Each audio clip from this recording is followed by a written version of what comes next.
یوسف Benjamin صاحب، بہت ہی لمبا تعارف ہو گیا میرا۔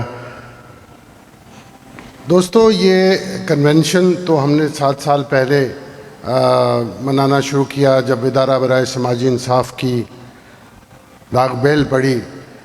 لیکن 2009 سے یہ اقدام پہلے ایک مطالبے کی شکل اختیار کر چکا تھا، ایک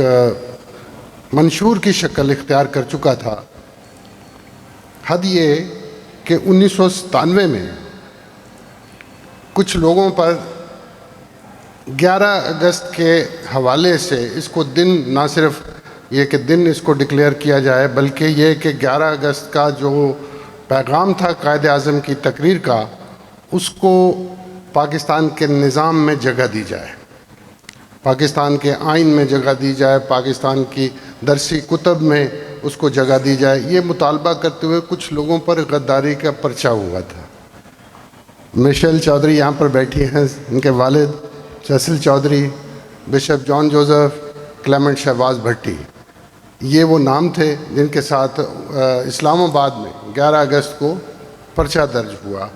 کہ یہ جو ہے وہ ٹریزن کر رہے ہیں۔ تو آج کچھ سالوں کے بعد جب یہ یادداشت میں وہ چیزیں نہیں رہیں، تو کچھ لوگ سوال کرنے لگے ہیں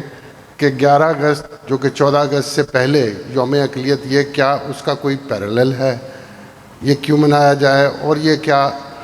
ایک مخصوص توجہ جو ہے وہ 11 اگست کو کیوں دینا ضروری ہے؟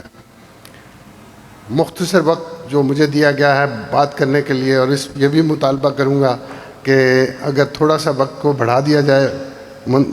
تو وہ بڑی اچھی بات ہوگی، نہ صرف میرے لیے بلکہ اور بھی دوستوں کے لیے، کیونکہ ایک وجہ اس کی یہ ہے کہ یہاں پر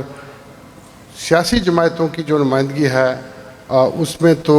مظہر اقبال صاحب جماعت اسلامی کی نمائندگی کرتے ہوئے تشریف رکھتے ہیں، دیگر مقررین ان کا کوئی وقت طے نہیں ہے اور کوئی بہت سٹرونگ کمٹمنٹ نہیں ہے کہ وہ تشریف لائیں گے۔ اور جانے کیا ہے ہمارے نظام میں کہ اسمبلی تو تحلیل ہوئی اور کچھ اور اسمبلیاں تحلیل ہو رہی ہیں، لیکن سارے لوگ جو ہیں وہ اسلام آباد جا رہے ہیں، ان کو اسلام آباد بلایا جا رہا ہے۔ یہ بات ویسے سمجھ سے باہر ہے، لیکن یہی ہے وہ سیاسی ماحول جس کے درمیان ہم تقاضا کر رہے ہیں وفاؤں کا،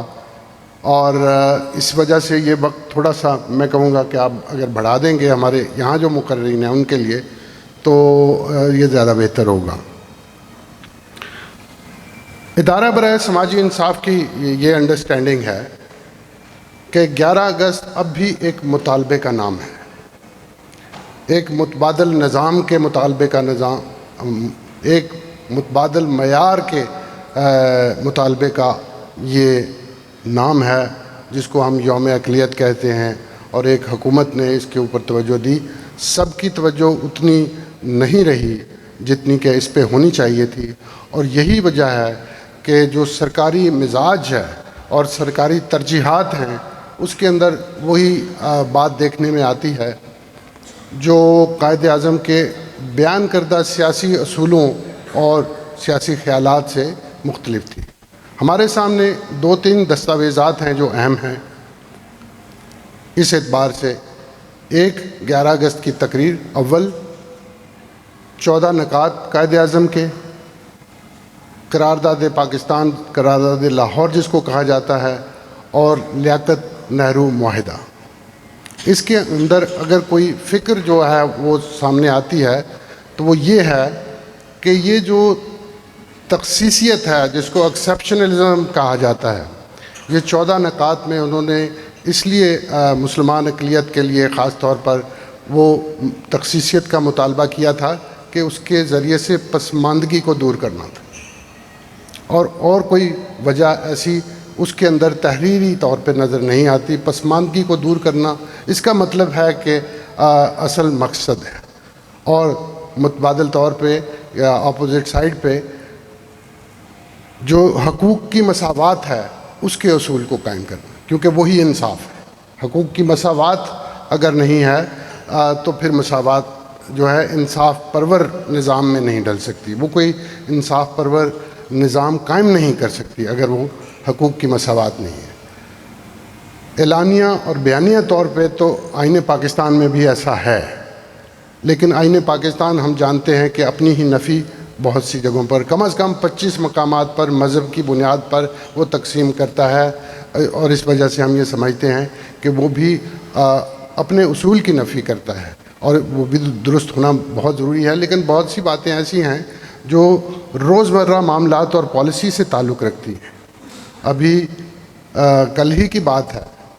حکومت نے مائنورٹیز کمیشن پہ ایک بل پاس کیا، یک طرفہ طور پہ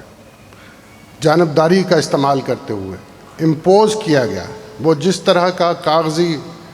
اور ٹوتھ لیس کمیشن پہلے بنا کرتا تھا، وہ اس طرح کا بنانے کی پھر کوشش کی گئی قانون سازی کے ذریعے سے۔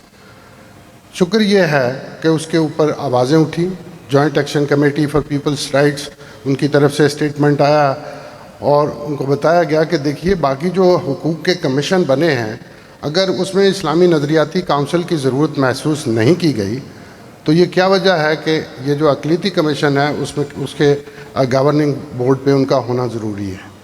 ایویکیو ٹرسٹ پراپرٹی بورڈ جو کہ بذات خود ایک سکینڈل ہے، اس کا وجود 1976 سے لے کے آنورڈز ایک سکینڈلس ہے۔ اس کے چیئرمین جو ہے وہ فارغ ہوتے ہیں تو جیل جاتے ہیں۔ تو یہ کیوں ضروری ہے کہ اس باڈی کو جس کو کہ جواب دہ ٹھہرانا ہے اس کو اس کے ممبرشپ دے دی جائے۔ تو اس طرح کی چیزیں ہیں جو ہم سمجھتے ہیں کہ وہ بیوروکریسی جو اس معاملے کو نہیں سمجھتی کہ حقوق کی مساوات ایک زرعی اصول ہے کسی بھی نظام کے لیے، کسی بھی قانون کے لیے، کسی دستور کے لیے اور کسی بھی ریاست کے لیے۔ یہ مطالبہ جو کہ ہمیں کئی جگہوں پر اس کو دہرانا پڑتا ہے، ایک دن مخصوص کر کے اس کی یاد کو تازہ کرنا اور اس کا اجمالی جائزہ لینا، ایک مجموعی جائزہ اس کا لینا، وہ اس کے لیے ادارہ برائے سماجی انصاف ان تمام کولیبریٹرز کا، تنظیموں کا اور سپورٹرز کا، مینٹورز کا شکر گزار ہے، جن کی تعاون کے بعد ہی ہم یہ کام کر پاتے ہیں، اور وہ سفارشات جو ہمارے نظام میں اس وقت بہتری کے لیے ضروری ہیں وہ سامنے لا پاتے ہیں۔ میں یہاں اپنی گزارشات ختم کروں گا۔ آپ تمام ساتھیوں کا جو تشریف لائے ہیں، جو اس پیغام کو عام کرنے کے لیے اور آواز کو، مطالبے کو اور اس منشور کو، برابری کے منشور کو آگے بڑھانے کے لیے کام کریں گے، میں خاص طور پہ یہ سمجھتا ہوں it is a high moment. ہم اس مزاحمت کو کبھی نہ ختم کریں گے، نہ خیر بات کہیں گے۔ یہ مزاحمت اور مطالبہ چلتا رہے گا تا وقت کہ ہم ایک ایسی معاشرت، ایک ایسی ریاست کا حصہ بننے کے لیے بنیادیں کھڑی کر جائیں جو انسانوں کی برابری اور بلا امتیاز حقوق کی پاسداری کے لیے ہوں۔ بہت شکریہ۔ Center for Social Justice